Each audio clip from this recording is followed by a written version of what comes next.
హోంశాఖ మంత్రి వంగలపూడి అనిత గారు ఒక ట్వీట్ వేశారు.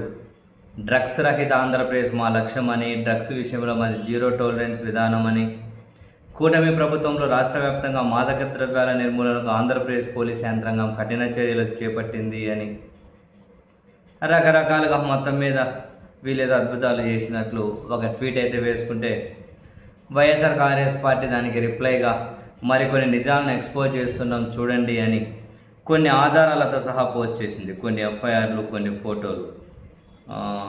ఏంటి ఆధారాలు అని అంటే, మొన్నటికి మొన్న ఒక తెలుగుదేశం పార్టీ ఎంపీ డ్రగ్స్ విషయంలో దొరికిపోయారు కదా.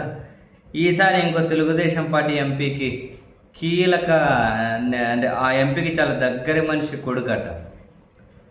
వైసీపీ ఎక్స్పోజ్డ్ అని చెప్పి ట్వీట్ ఏంటి, టీడీపీ అంటే తెలుగుదేశం పార్టీ కాదని ఇంటూ మార్కేసి, టీడీపీ అంటే తెలుగు డ్రగ్స్ పార్టీ అని టిక్ మార్కు పెట్టి, ఈ మాటలకేం తక్కువ లేదు హోంమంత్రి గారు, మీ తమ్ముడు నారా లోకేష్ ఏమో డ్రగ్స్ వద్దు బ్రో అంటాడు. వీళ్ళ తమ్ముడు నారా లోకేష్, ఓకే, డ్రగ్స్ వద్దు బ్రో అంటాడు, పెద్ద పెద్ద ప్రకటనలు ఇస్తాడు కానీ ఆ దిశగా ఎలాంటి చర్యలు తీసుకోరు. మీ నాయకుడు చంద్రబాబు మాత్రం డ్రగ్స్ను ప్రోత్సహిస్తున్నట్టే కనిపిస్తుంది. విజయవాడ ఎంపీ కేశినేని చిన్ని అనుచరుడు, విజయవాడ ఎంపీ కేశినేని చిన్ని అనుచరుడు మదగాని గురునాథ్ కుమారుడు తరుణ్ అట, A6 అట, డ్రగ్స్ కొకైన్ తీసుకుంటూ పట్టుబడితే ఇప్పటికీ అది ఎందుకు బయట పెట్టలేదు, ఆ విషయం బయటగానే పెట్టలేదట. ఆ ఎఫ్ఐఆర్ను బయట పెట్టి ఆ ఫోటోలుగానే షేర్ చేసింది వైసీపీ. విజయవాడ ఎంపీ కేశినేని చిన్ని అనుచరుడు మాదగాని గురునాథ్ కుమారుడు అట తరుణ్ అని.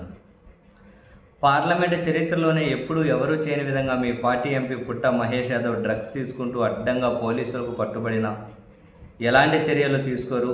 డ్రగ్స్ విషయంలో ఇదేనా జీరో టాలరెన్స్ విధానం అంటే అని మీ శ్రేయోభిలాషి పవన్ కళ్యాణ్ మాత్రం కూటమి తప్పులు, దౌర్జన్యాలు, దాడులకు సంబంధించి ఒక్క మాట కూడా మాట్లాడకుండా మౌనం వహిస్తారు. మీరేమో డ్రగ్స్ రహిత ఆంధ్రప్రదేశ్ మా లక్ష్యం అంటూ ట్వీట్లు పెట్టుకుంటూ మహిళల భద్రతను గాలికి వదిలేశారు. మీరు హోంమంత్రిగా పూర్తిగా విఫలమయ్యారన్నది వాస్తవం అని. సరే, ఇప్పుడు వంగలపూడి అనిత గారిని ఎవరు సీరియస్గా తీసుకోరు, కూటమి వాళ్ళే తీసుకోరు.